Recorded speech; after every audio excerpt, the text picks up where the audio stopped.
Basi mtazamaji na msikilizaji, napenda kuchukua fursa hiyo ambayo ni ya kipekee na ya maana iliyo na kibali mbele za Mungu kukaribisha katika fursa hii ya kipekee tunapofurahia nyimbo za kibaraka, nyimbo za kumwinua Mungu ambazo utafurahia maana imewabarikia wengi. Mimi naitwa Reverend William Rongo, tuko na mke wangu hapa, mchungaji Brian yuko hapa na pia mke wake yuko hapa, na tunapenda kuwasalimu mara tena katika jina la Yesu.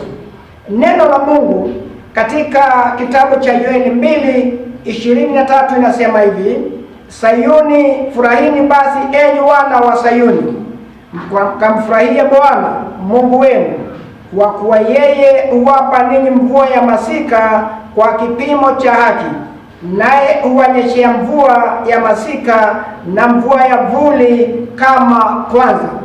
Tunapoendelea katika msururu huu wa baraka, ni wajibu wetu kukukaribisha sana, na usikubali kupitwa na baraka hizi za kipekee ambazo utazidi kufuatanisha tunapochukua nafasi ya kumkaribisha dada wetu Rose Ng'ang'a kwa mfululizo wa nyimbo hizi ambazo kama vile Biblia imesema zitasababisha baraka kubwa sana katika maisha yako.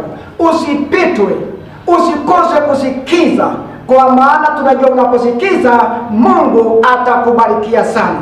Ni furaha yetu sasa tukiwa hapa mbele kuchukua nafasi ya kipekee na kumkaribisha Rose Ng'ang'a kuingia na kuchukua usukani katika jina la Bwana Yesu. Amen.